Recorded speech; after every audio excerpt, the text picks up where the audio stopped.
Pemirsa, lonjakan pasien baru yang terpapar virus corona di Bali kian memprihatinkan. Pada hari ini sebanyak 540 orang yang terkonfirmasi COVID-19 dan terbanyak berasal dari kota Denpasar. Dari angka 242 pasien baru yang dilaporkan Denpasar.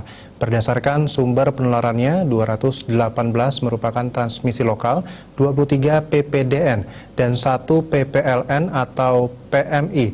Lonjakan kasus baru tersebut membuat total kasus COVID-19 yang ditangani Bali hingga hari ini mencapai 25.032 kasus.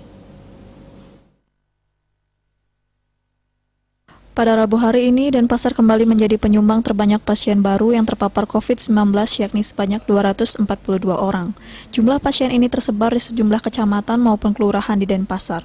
Selain tambahan pasien baru, Denpasar juga melaporkan 70 pasien sembuh dan nihil laporan pasien meninggal. Selain itu, Satgas Penanganan COVID-19 Denpasar hingga hari ini menangani sebanyak 1.114 pasien yang masih dalam perawatan. Jumlah ini juga merupakan yang tertinggi dari total 3.471 yang ditangani Provinsi Bali. Pada hari yang sama, Tabanan melaporkan 70 pasien baru, 47 pasien sembuh, dan 1 orang meninggal. Gianyar melaporkan 66 pasien baru, 56 pasien sembuh, dan 3 orang meninggal. Badung melaporkan 43 pasien baru dan 32 pasien sembuh. Jembrana melaporkan 38 pasien baru, 17 pasien sembuh, dan 1 kasus kematian.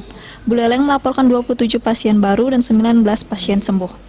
Bangli melaporkan 23 pasien baru dan 11 pasien sembuh. Karangasem melaporkan 13 pasien baru dan 3 pasien sembuh. Dan Klungkung melaporkan 5 pasien baru dan 1 pasien sembuh. Sementara dari kabupaten lainnya juga melaporkan tambahan 13 pasien baru dan 1 pasien sembuh. Selain itu, 3 orang WNA yang dirawat di Bali juga dilaporkan sembuh dari penyakit ini.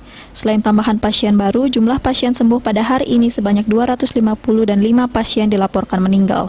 Sementara jumlah pasien yang masih dalam perawatan mencapai 3.471 orang.